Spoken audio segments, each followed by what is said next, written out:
नज्द वालों में एक शख्स नबी करीम सल्लल्लाहु अलैहि वसल्लम के पास आया। सर परेशान यानी बाल बिखरे हुए थे।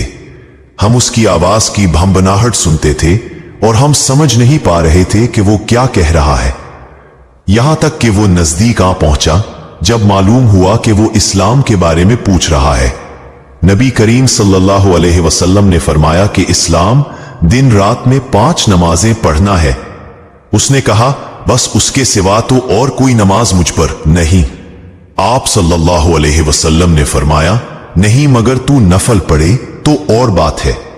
नबी करीम सल्लल्लाहु अलैहि वसल्लम ने फरमाया, और रमजान के रोजे रखना। उसने कहा, और तो कोई रोजा मुझ पर नहीं है। आप सल्लल्लाहु अलैहि वसल्लम ने फरमाया, नहीं मगर तू नफल रोजे रखे तो और बात है। तलहा ने कहा, और नबी करीम सल्लल्लाहु अलैहि वसल्लम ने उससे ज़कात का बयान किया। वो कहने लगा कि बस और कोई सदका मुझ पर नहीं है। आप सल्लल्लाहु अलैहि वसल्लम ने फरमाया, नहीं मगर ये कि तू नफल सदका दे तो और बात है। रावी ने कहा, फिर वो शख्स पीठ मोड़कर चला, यूं कहता जाता था, कसम अल्लाह की मैं ना उससे बढ़ाऊंगा ना घटाऊंगा। नबी करीम सल्लल्लाहु अलैहि वसल्लम ने फरमाया, अगर ये सच्चा है तो अपनी मुराद को पहुंच गया।